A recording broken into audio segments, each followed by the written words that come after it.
We're told we live in the most advanced, connected, opportunity-filled time in human history. And yet somehow, people have never felt more lost.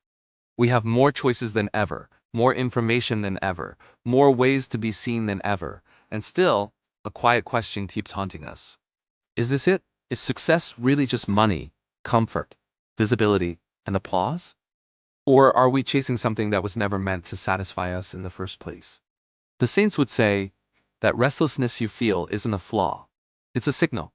Take Saint Augustine of Hippo. Augustine lived what modern culture still sells as the dream, pleasure, ambition, intellectual success, social status.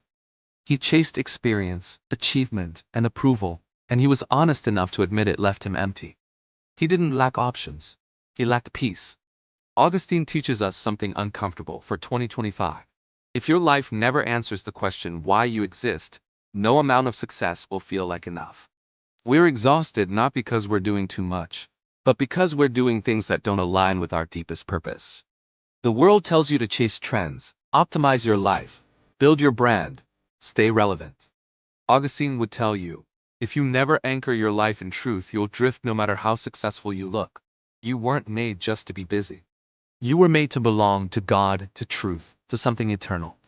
And that brings us to courage. Because once you start living for purpose instead of applause, you will not blend in. That's where St. Catherine of Siena enters the conversation. Catherine lived in a world that did not expect her to speak, to lead, or to challenge authority, and she did all three anyway. Not because she wanted attention, but because she knew obedience to God mattered more than approval from people. Today we talk a lot about authenticity, but modern authenticity usually means expressing yourself as long as it's celebrated. Catherine's authenticity was different. She didn't ask, will this be liked? She asked, is this true? She reminds us that real self-expression isn't about performing your identity. It's about living your calling, even when it costs you comfort, popularity, or safety. If you live for approval, you will always be controlled by fear. If you live for truth, you will eventually be free. Catherine would challenge us in 2025 to stop confusing courage with rebellion and authenticity with self-indulgence. True courage is obedience when silence would be easier. True authenticity is fidelity when compromise would be rewarded. And then there's the part of success we almost never talk about anymore: service. In a culture obsessed with self-care, self-worth, and self-promotion, the idea of giving yourself away sounds almost offensive.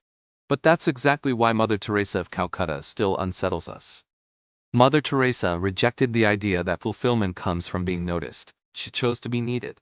She lived among the poor not because it made her admirable, but because love demands proximity. She didn't optimize her life, she emptied it. And paradoxically, she was more fulfilled than most people chasing comfort today. She exposes one of the biggest lies of modern success: that serving others diminishes you. The saints show the opposite. The more self-centered a life becomes, the smaller it feels. The more self-gift a life contains, the fuller it becomes. Service is not a side project. It is not a personality trait. It is not optional for a meaningful life. It is the shape love takes in the real world. So what do these saints teach us about success in 2025? Augustine tells us success without purpose is empty. Catherine tells us success without courage is hollow. Mother Teresa tells us success without love is meaningless. The world tells us success is being impressive.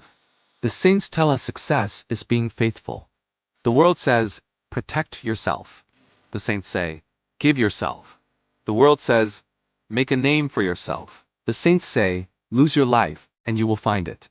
And maybe that's why their lives still provoke us. Because deep down, we know they're right. We weren't made for noise. We weren't made for shallow connection. We weren't made for endless self-focus. We were made for truth, courage, and radical love. And in 2025, that might be the most countercultural success story of all.